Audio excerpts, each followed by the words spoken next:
This is the Limestone lowdown. Hear the sound when you lie to the issues all around.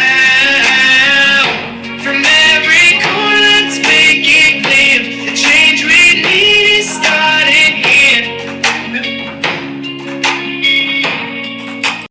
Hi everybody, welcome to the latest edition of the Limestone Lowdown. Today we're going to talk about the April 28th, 2025 City Council meeting. Yeah, here we are. Here we are, this year.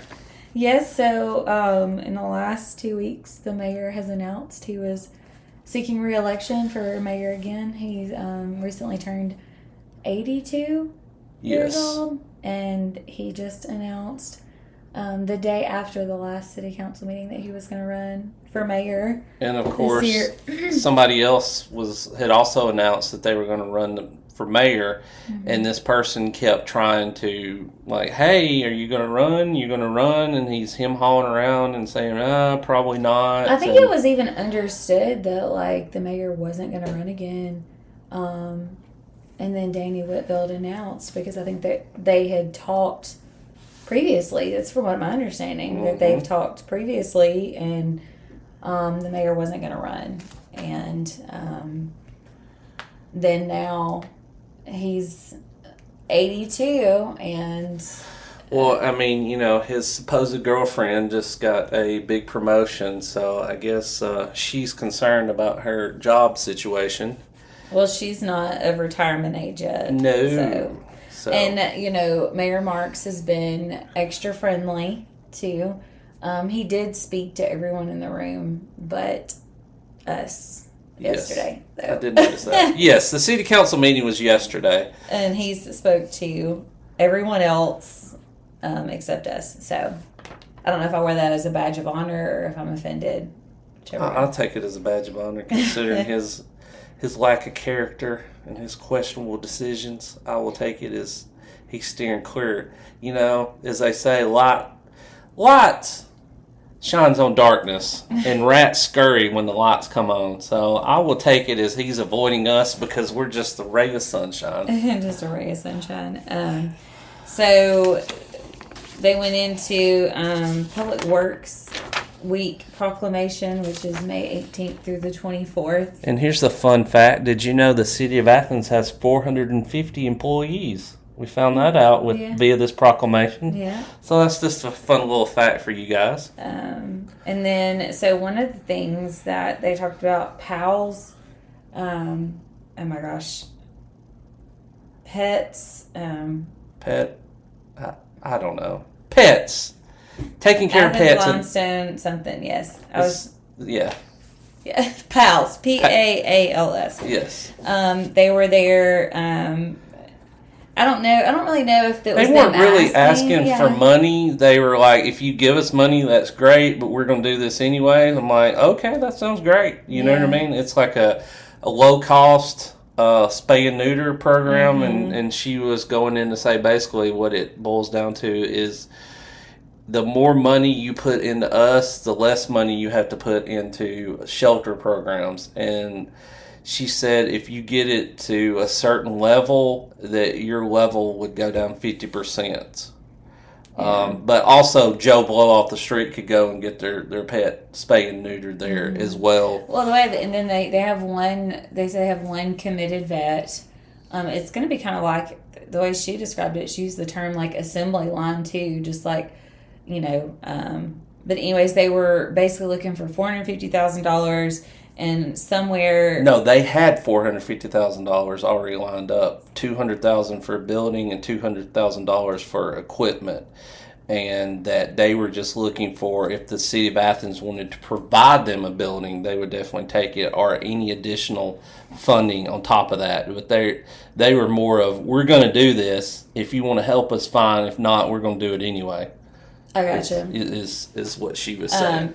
And then Mr. Seibert did ask if this was in conjunction with like the SNP program, and she said that was something completely separate, but she does work with them too. And then Dana Henry, she asked if there was going to be like education provided. Yeah, educational not promotional, but It's like educational. pamphlets and stuff like that as far as why you should spay and neuter, your pets and stuff like that. I mean, Bob Barker's been championing that for years. Oh my goodness, really? Well, hey, who doesn't love The Price is Right? So I mentioned Dana Henry because that's like the one and only time that I've really heard her ask I know, anything right? about an agenda item. We've been going for what, 8-9 months now, and she's never questioned anything. That's the first time she even looked up and said anything. Last time she did ask about like the utility bill, and she's like, "Wait, so it's only going to be $2?" That like there was no real question. It was. That's more of a statement. But anyway. And so then there was several, so they went back to where they're not providing us information. Naughty. So we don't really know how much stuff is or where it's coming from. So there were several people that were doing travel and education. And somebody did, I didn't catch his name, but somebody did. I didn't catch his name either. Somebody got up and asked for the amounts and like what they were used I know. for. I kind of thought it was going to get juicy, but it really didn't. He just asked, "Well, how much is it?" And what did they do? Yeah. And then so we had they moved the next the city council meeting that's supposed to fall on Memorial Day. They moved that back to May 19th. There was a resolution to approve travel education expense for personnel for the Water Services Department, someone for the Sanitation Department, and the Fire Department, and the Electric Service Department. And so this person, again, I didn't catch his name, he got up there and asked, like, what was it for, and then how much was it? Again, they were including it for, like, 3 meetings, and then they decided to not. And then they appointed 2 people to different boards. One was for the NCA 310 board, and the other one was for the Athens Historic Preservation Commission. The same person asked if those were paid positions. Speaking of, I've never applied for any of those boards, but I know if I were to put my name in the pot, they wouldn't let me have it. Of course not. You got to have some kind of connections because, oh, wait a minute. They're all connected somehow. So, and then we had resolution to declare specific vehicles as a surplus. They're buying a tractor from Huntsville Supply and Tractor for $34,000 from the Water Services Department budget. Buying a trailer for $2,700 for the Street Department's existing capital fund. Purchased a 2025 Ford Expedition from Long Lewis Ford of the Shoals. Wait a minute. Go ahead. What? No, go ahead. Funded through the Electric, Gas, Water, and Wastewater Department's FY25 capital expense budget. But for what? Why are we buying that? Well, it's a brand new Ford Expedition. I know. That's what I'm saying. What are we needing that for? If it's for somebody to just drive around, if it's for utility work, it needs to be a truck. And if it's for somebody, a manager, whatever, driving around, then they could easily something a lot smaller than that. Yeah, not quite as nice. That's what I'm saying. I just have to question that. So this was another thing there. This was a resolution to set a public hearing for June 9th to consider the request of Ken Garner to rezone plus or minus 33.4 acres of property located directly south of Roy Long Road East and west of Highway 31 from light industrial district to high density single family residential within the corporate limits within the city. And you got up and asked about that. Yes, I did. Which he did say that was part of that master plan, but it just goes to show you that all of these plans and decisions are made behind the scenes. Of course. Like, this is just the formality. After the fact. These decisions and the discussion is already made and decided upon. And we're just going to go ahead and say it. Athens is full. We don't need any more people. We don't need these almost 10,000 houses that they're trying to continue to build. We don't need it. Yeah. And I know this is part of that, but we don't need this either. Quite frankly. Well, that's why I was asking, like, can we just say no? Like, is this an opportunity to stop it? Well, of course, they would never, because they want it. Well, yeah, but that was my thing. That's why I asked him, like, is this part of which it was one of two things. First, it was to prove that this decision was already made before the city council meeting. And he admitted that. And then number two, if this is an option to actually say, no, we don't approve. Well, that goes back to what I said before. Like, me as Joe Citizen, if I go purchase a piece of property, then I have to buy it first before I could develop it, before I could do anything with it. But people in the know, people in the clique can know everything is going to go their way before they purchase it to be able to build exactly what they want to with it. Where I, as Joe Citizen, would not have that same, that wouldn't be afforded to me because I would have to jump through the hoops and hope everything panned out for me to build what I wanted to. But they can already have it, it's already written in stone before they purchase anything. Right. And that we've noticed that several times. Right. And then that was one of the things that I asked the mayor was, at the State of the City, he said that there's plans to build 9,000 more houses. So I'm like, on this 33 acres, is that part of that budgeted 9,000 houses? And he said yes. So him and Mr. Garner have already been in cahoots working this deal and working this plan out. Well, this is a really long, so it may be our buddy old Plunky Plunk is involved in this too, because that's right there where his subdivision is. Yeah, the Plunky and the Cannons. Cannons. It says Ken Garner, so it's a request of Ken Garner. So I mean, unless he's on there with him, yeah. That's what I'm saying. It's all right there together, though, is what I'm getting at. So I'm saying they could be involved. Who knows? So then they set tax-free weekend, third weekend in July. So that's something they've been doing the last, a lot of years. Resolution to approve the purchase of crowd traffic control equipment for $11,000 and crowd control company $14,000 for a total cost of $25,635. Funding for this project will be $5,000 from the police department existing capital expenditure account and $20,600 from a Homeland Security grant. And of course, this made perfect sense because the chief got up there and explained that basically all they have now is plastic barriers and traffic cones, and that this is like legit something that could stop a vehicle from driving through a crowd. You know how a lot of cities have dealt with that, almost like a terroristic act in the past. When you're having something downtown, they wanted something a little bit more beefy for crowd control. It's like, that sounds great. Big A's always prepared. He had his examples that he pulled out and showed the council.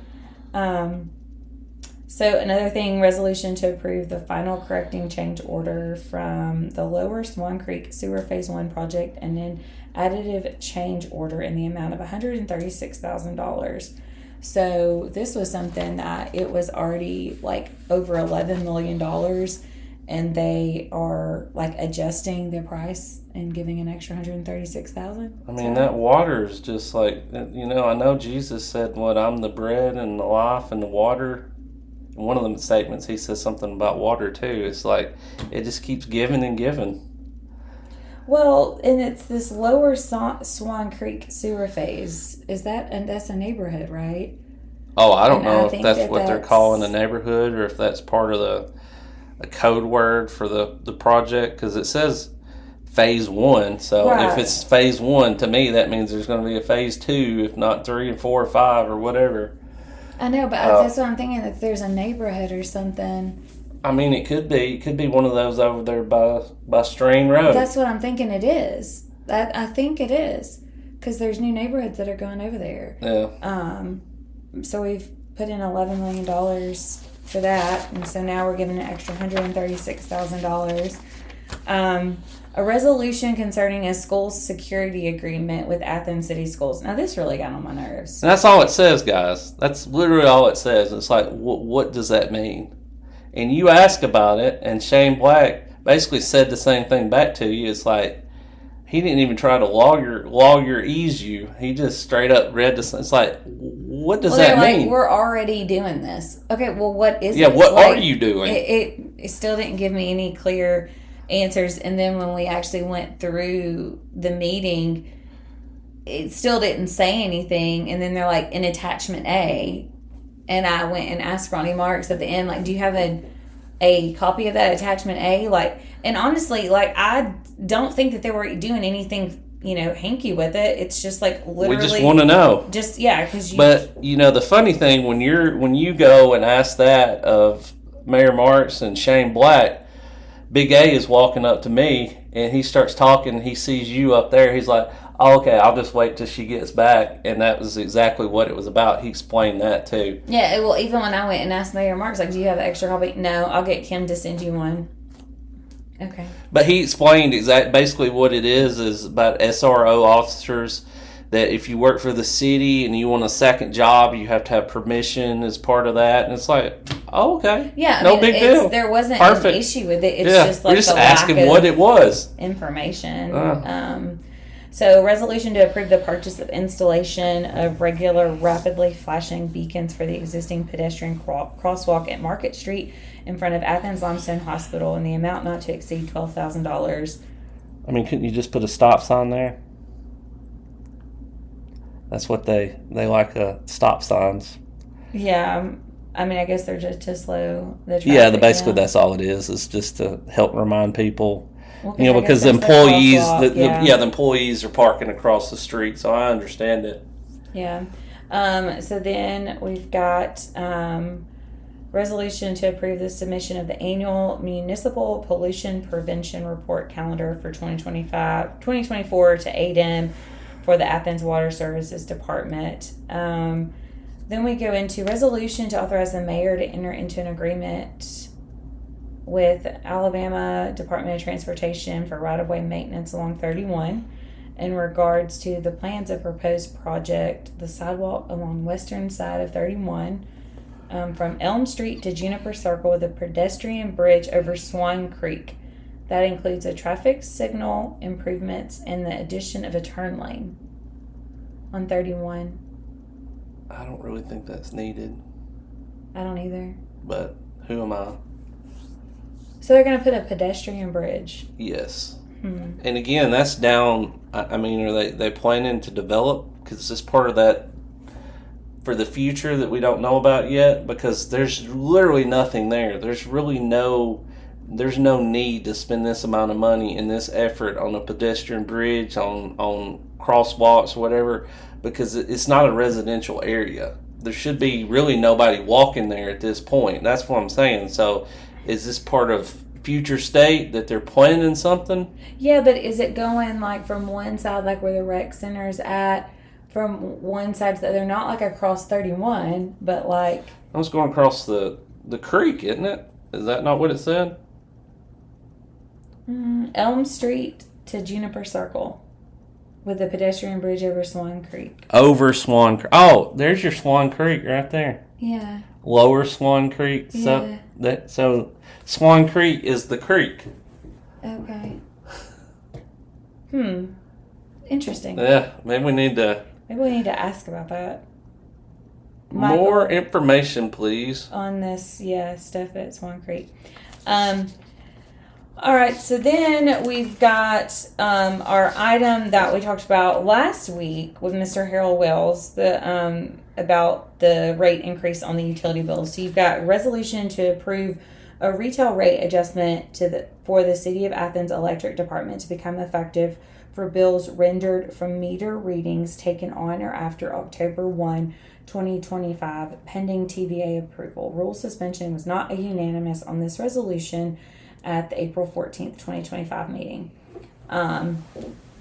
So Harold Wells was like, basically, if you use more, because it's a percentage, that was one of the things that he was talking about, was that it's not just a flat rate of $2. It's a percentage. The more power you use, the more you're going to pay. Yeah. So Harold Wells voted no, so they didn't get a unanimous vote. The first week. But then it was only delayed.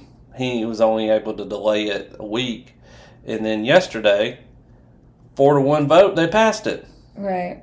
With him oh, you're talking about Adam M. Yeah, Adam M. He said it like 3 times, and he was like, no.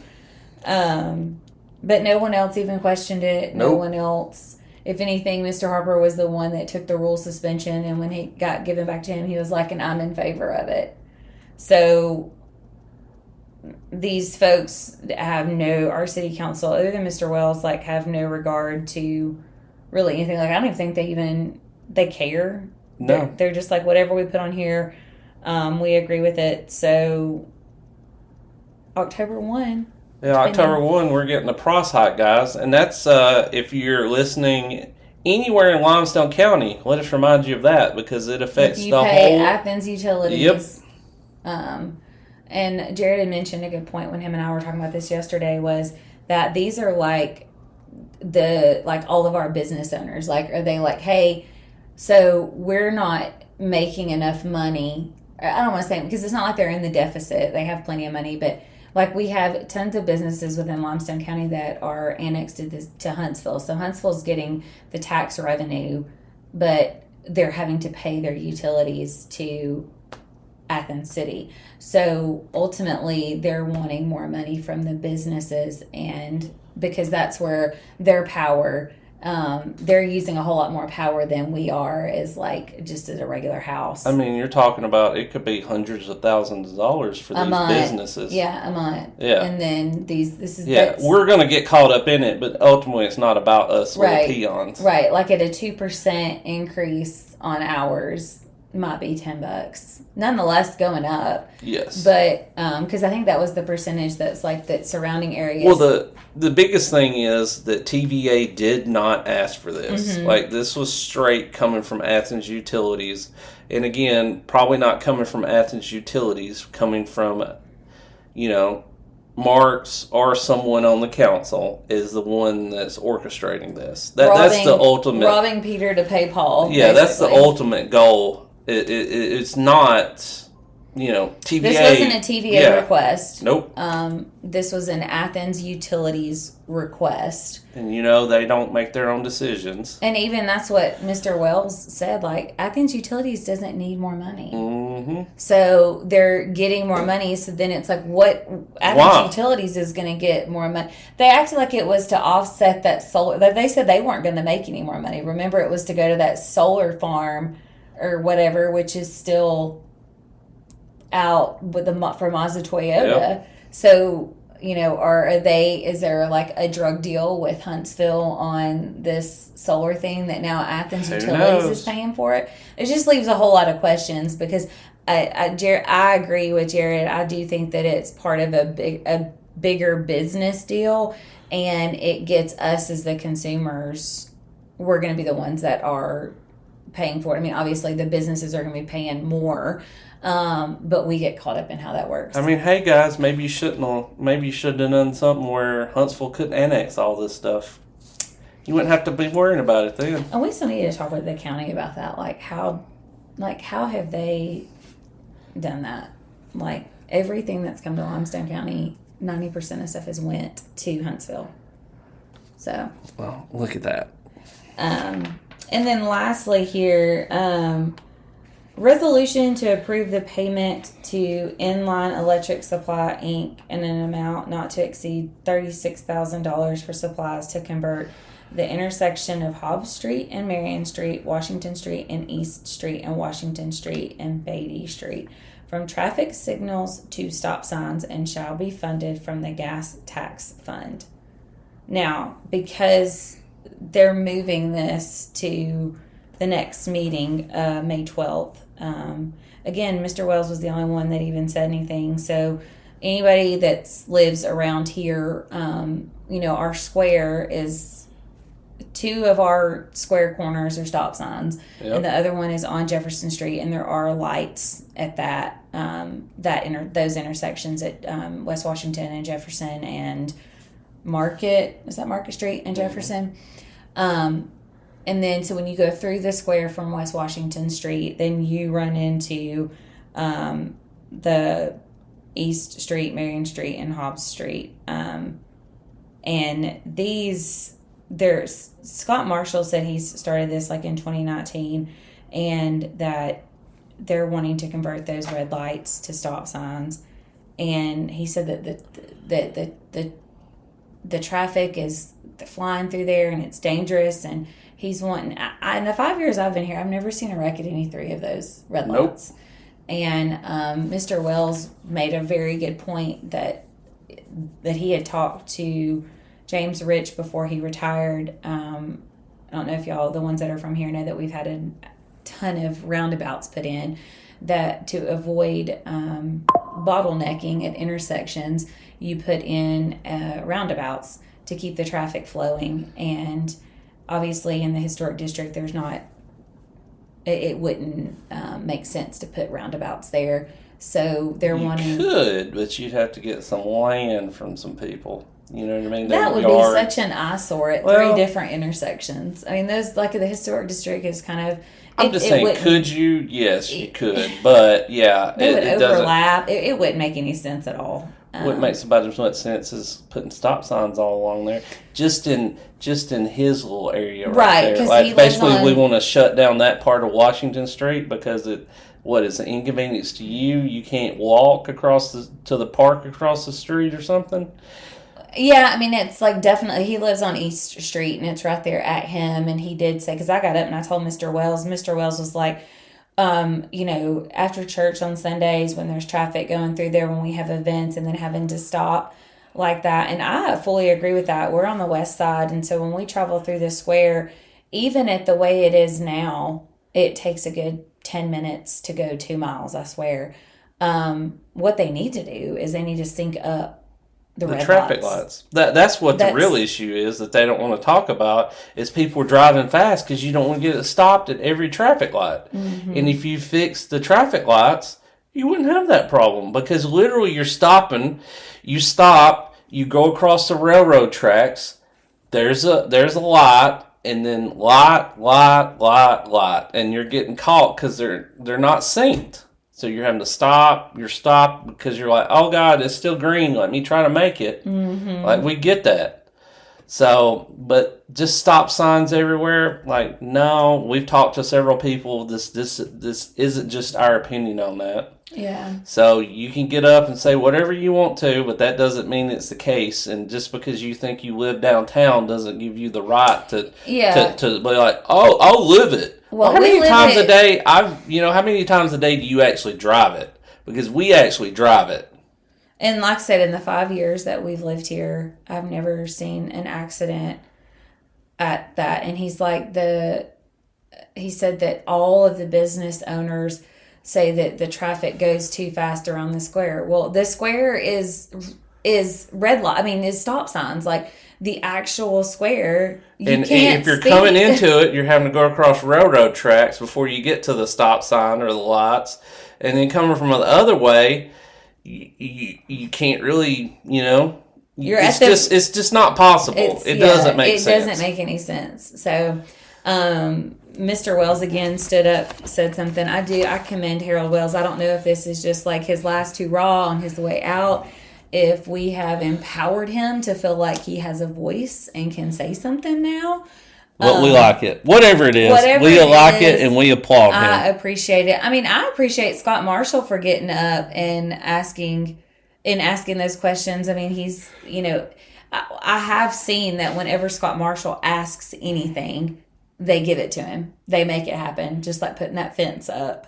So I told Jerry, I was like, what are they paying him? Is he on the payroll here? So anyways, we are at our time limit. So that is the end of that meeting. So we will see you guys next time. And that's a wrap for this episode of the Limestone Lowdown, where we break down the issues, keep you informed, and give you facts straight from the source. Remember, your voice matters. Your vote counts, and your community thrives when we stay engaged. Stay tuned, stay informed, and stay involved. Until next time, keep questioning, keep advocating, and keep shaping the future of the Limestone area. We'll see you on the next Limestone Lowdown.